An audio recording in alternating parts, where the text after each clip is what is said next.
যে বেনামাজি তার কথা না, সে কোনো আলোচ্য বিষয় না। বেনামাজি যারা নামাজ পড়ে না ওই কোনো মানুষে না, ওরে কোনো কেউ গণা তো ধরে না, কোরআনের দৃষ্টিতে ওই কোনো মানুষ না। রাসূলুল্লাহ সাল্লাল্লাহু আলাইহি সাল্লামের হাদিসের দৃষ্টিতে যার কপালে সেজদা নাই ওই কোনো মানুষের বাচ্চা না, ওই জানোয়ার। এই জন্য ওরে কোনো হিসাব ধরে লাভ নেই। বেনামাজি ওই কোনো গণার মানুষ না। এই জন্য কোরআন শরীফে আছে, আল্লাহ বলছে ফজরের নামাজে আমার ফেরেশতা এবং আমার ইমানদার বান্দাদের সমাবেশ হয়। তার মানে বেনামাজিকে আল্লাহ তাআলা বান্দাই গণার ধরে না। দূর, তুই পাগল, ফালতু কোথাকার বেটা, তুই 800 ভাত খাইতি, ভাত খাবে না। 800 দুনিয়ায় ঘুম যাইতি, যা ঘুম যা বেটা নাফরমান। 800 পেশাব পায়খানা ধরলে পেশাব পায়খানা করবি, খাইবি, ঘুমাইবি, যৌন চাহিদা পূরণ করবা, খালাস, এরই নাম জিন্দিগি। এ তো জানোয়ারের জিন্দিগি।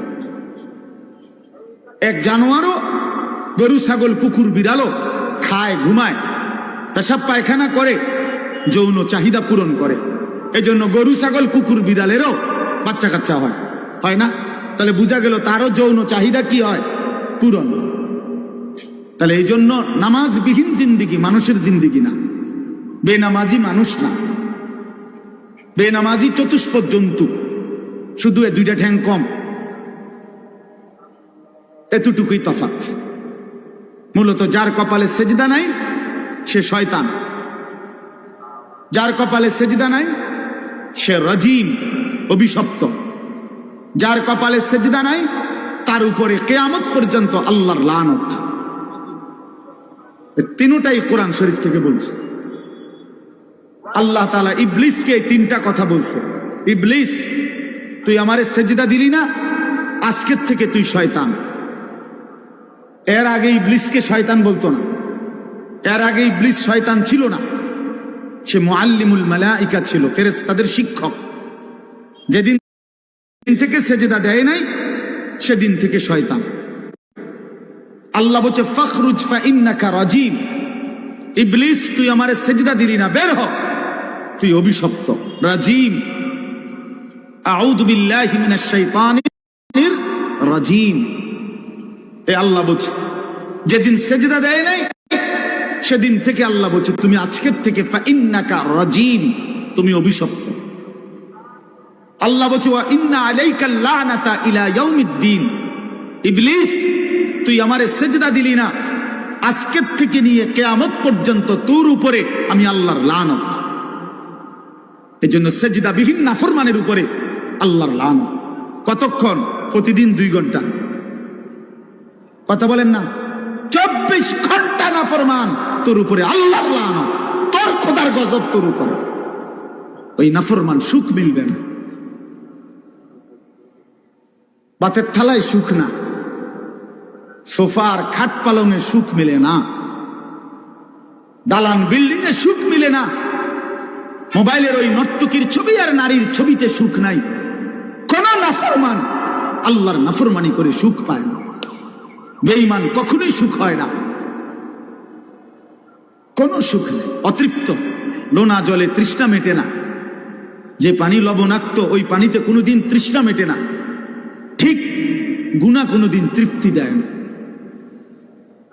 ওই দুশ্চরিত্র যুবককে জিজ্ঞেস করে দেখেন, কত লক্ষ নারী উলঙ্গ দেখলে তোমার তৃপ্তি হবে? সে বলতে পারবে না। সারা পৃথিবীর নারী ল্যাংটা উলঙ্গ করেও যাকে দেখাইলে তার শখ মিটবে না, সে আরো দেখতে চাইবে। কারণ গুনাহ কি দেয় না? তৃপ্তি। কিন্তু এক নারী হালাল স্ত্রী এক পুরুষের 60 বছর পার হয়ে যায়, এক পুরুষের 70 বছর পার হয়ে যায় একজন পবিত্র স্ত্রী দিয়ে। কারণ হালাল যে। এক গ্লাস পানিতে তৃপ্তি হয়ে যায় তৃষ্ণার্ত। এক সাগর মদ পান করিলেও এই মদখোর, নেশাখোর, গাঞ্জাখোর, ফুট্টাখোর, বাবাখোর, এই ডাইলখোর, হারামখোরের তৃপ্তি হয় না। এক সাগর মদও যদি খায় এই হারামখোরের কোনো তৃপ্তি না। কারণ গুনাহ কি দেয় না? তৃপ্তি। এটা একটা গুরুত্বপূর্ণ মূলনীতি, মনে রাখবেন। লোনা জলে তৃষ্ণা মেটে না। কি কইছি কোন? হ্যাঁ ঠিক। গুনায় কি আসে না? তৃপ্তি আসে। তৃপ্তি আসে না। কোন নাফরমান, সুদখোর, এই কিস্তিখোর, হারামখোর, এগুলো একটাও সুখে না। দুনিয়া তারে রাক্ষসের মতো কামড়াইয়া খায়, তার সারাক্ষণ শুধু অস্থিরতাই থেকে যায়, থেকে যায়। দুনিয়া দুনিয়া লাইয়ামলা আফাহু ইল্লা তুরাব। আল্লাহ বলে নাফরমানের পেট ভরবে না, মুখ ভরবে না। লাইয়ামলা আফাহু, তার মুখ ভরবে না, ইল্লা তুরাব, কবরের মাটি মারা পর্যন্ত, কবরের মাটি ফেলা পর্যন্ত তার মুখ ভরবে না। রাসূলুল্লাহ সাল্লাল্লাহু আলাইহি ওয়াসাল্লাম বলছেন, গুনাহ তৃপ্তি দেয় না, হারাম তৃপ্তি দেয় না। প্রিয় বন্ধু আমার, নওজোয়ান সাথী আমার, এক ভাইও যদি বুঝে থাকো ভাইয়া, তো আমি তুমি একজনের জন্যই মনে করো বললাম, গুনাহ তৃপ্তি দেয় না। সারা রাত অশ্লীল উলঙ্গ ছবি, মোবাইলের এই নাচ গান, এটা কশ্চিন কালেও সুখ দিবে না। বেপর্দা নারী একটাও সুখে নাই। দেখেন পেডিরে জিগান যে আপনি যে সাজলেন বাইরে হইলেন, কতজন বেড়ই দেখলে আপনি তৃপ্তি হবে? আপনি একটা হিসাব দেন, সে বলতে পারবে না। এজন্য বেহায়া নারী তৃপ্তি পায় না, স্বস্তি পায় না। কোন গুনাহ আমি করি আর আপনি করেন, কোন গুনাহ কাউকে সুখ দেয় না, গুনাহ কাউকে তৃপ্তি দেয় না। বাস এটা বোঝা উচিত। আল্লাহ আমাদেরকে বুঝার তৌফিক দান করেন। তাইলে বুঝাইতে চাইলাম, তাতফিফ, আল্লাহর হক বান্দার হক, এক্ষেত্রে ঘাটতি করা, এটার জন্য জাহান্নাম। তাহলে নামাজের কথা বলতে গিয়ে বললাম, নামাজ যে পড়ে তার কথা বলছিলাম।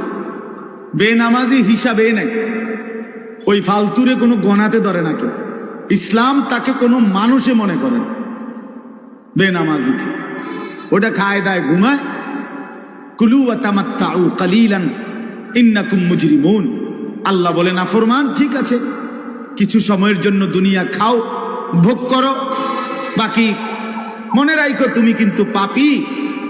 কথাবার্তা পরে হবে, ফিডা টাঙ্গাইয়া ফিটমু আমি আল্লাহ। তুমি কি মনে করছো?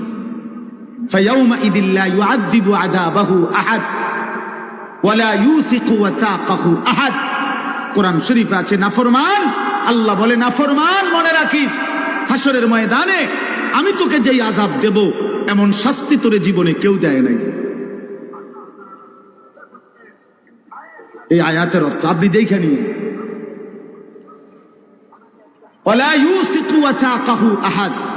আল্লাহ বলছে নাফরমান তোকে এমন বাধা বাঁধবে, আমার ফেরেশতারা এমন শক্ত বাধা, বেঈমান, তোরে দুনিয়ার জীবনে কেউ বাঁধে নাই। তুই আমার কি ভাবছো বান্দা?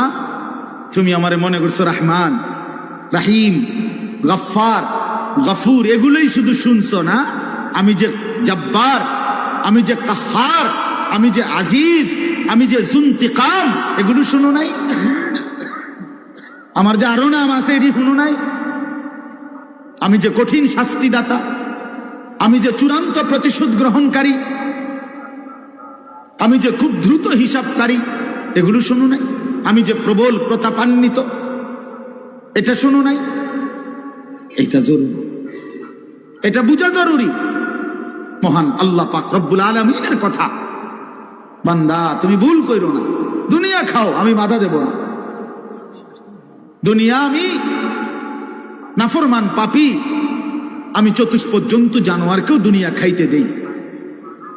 ভাইয়া একটু কদ্দুর আগায় বসেন, অল্প একটু, একটু আগায় বসেন, একটু। ওই ছেলেরা বসুক, অল্প একটু কষ্ট করছেন আপনারা এতক্ষণ, এখন হেরা আইছে। আলহামদুলিল্লাহ, আল্লাহ সবাইরে কবুল করে। বা আসেন, সবাই আগায় আসেন, তাকাইবেন না। আপনি আগাইলে হইতো, আপনি কীর্তেন পিছেন মনে করেন কেউ বসছেন, আপনার কইছি আর কি। আপনি আসেন, আগায় আসেন। মাশাআল্লাহ। তাইলে বাপ, এখানে উদ্দেশ্য হইল আমার বলা, নামাজ যে আদায় করে এই ব্যক্তি তাতফিফ যদি করে তো আল্লাহর হকের মধ্যে যদি কমতি করে তার জন্য জাহান্নাম। তার মানে কি? তার মানে হলো তাফসিরে স্পষ্ট আছে, নামাজের মধ্যে যা কিছু করতে হয়, নামাজের তিলাওয়াত, নামাজের তাসবিহাত, নামাজের রুকু, নামাজের সেজদা, নামাজের তাশাহুদ, এগুলোর মধ্যেও যে কমতি করে, ঘাটতি, তা সেও মুতাফফিফ, তার জন্য জাহান্নাম। বুঝছেন নি আমার কথাটা? রুকু দেয় দিয়া একটু মাথা আলগি দিয়ে নিচের দিকে জায়গা, এমন ভদ্রলোক দেখছেন কোনোদিন? আমি দেখছি। সেজদা দেয় একটা দিয়া মাথাটা একটু আলগি দিয়ে আরেকটা মারে, দুইটা সেজদা। কার লগে বাটফারি করেন? সিটারি? কি ধরনের সেজদা দিলেন? মস্কারি করেন?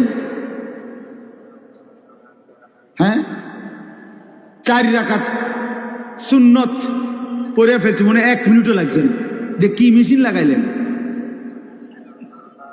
কি মেশিন এটা? জাপানি মেশিন। চায়না তো সম্ভব না এত তাড়াতাড়ি পড়া। কি মেশিন লাগাইলেন বলেন? আশ্চর্য। 100 দানার তাসবিহ 1 মিনিটে শেষ, উড়ে এলো মেশিন।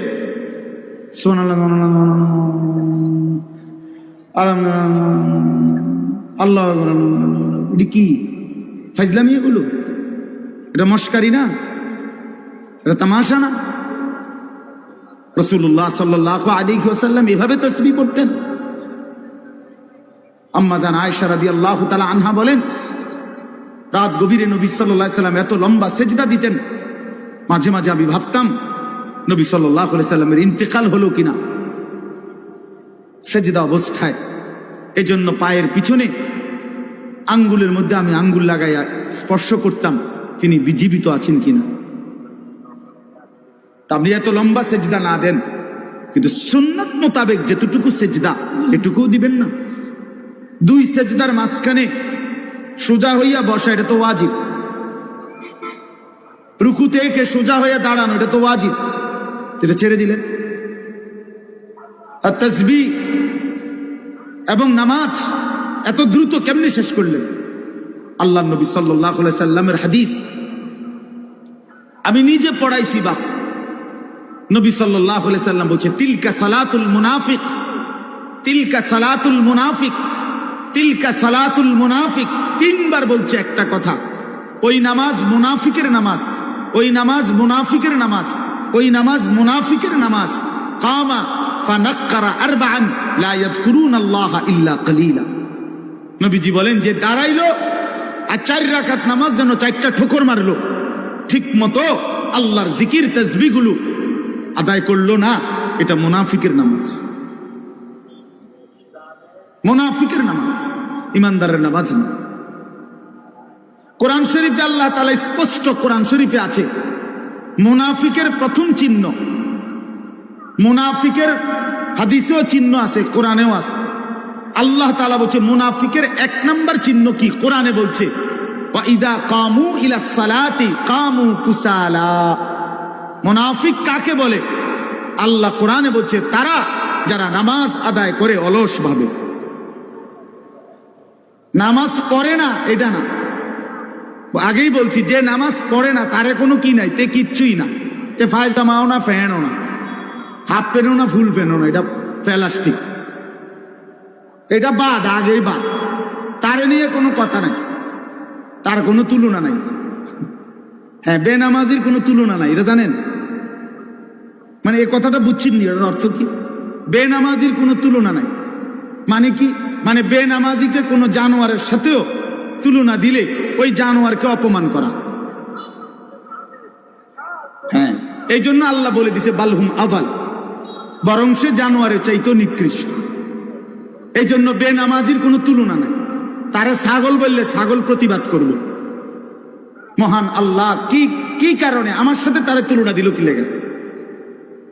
যদি এমন হইতো আমারও সেজদার যোগ্যতা দিছেন, তারেও দিছেন, কিন্তু আমিও দেই না, সেও দেয় না, তাইলে না মিলতো। কথা বোঝেন নাই? প্রতিবাদ করবে। কুকুর বললে কুকুরে প্রতিবাদ করবে, কুকুর কুকুর বলবে মহান আল্লাহ, পরারে বলেন আমার লগে তুলনা দিল কেন এই নাফরমান রে? আমারে আপনি তো সেজদার যোগ্যতাই দেন নাই, তাকে তো দিছেন। কথাটা উড়াই দিয়েন না নিজেরে।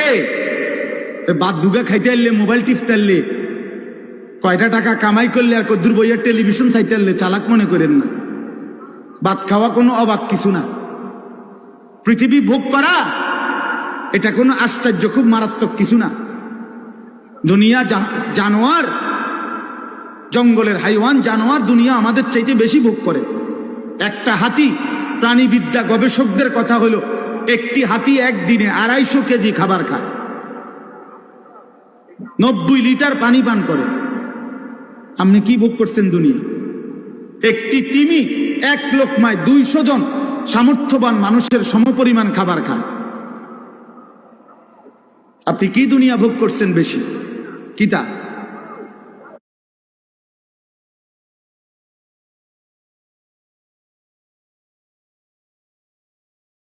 দুন্দুল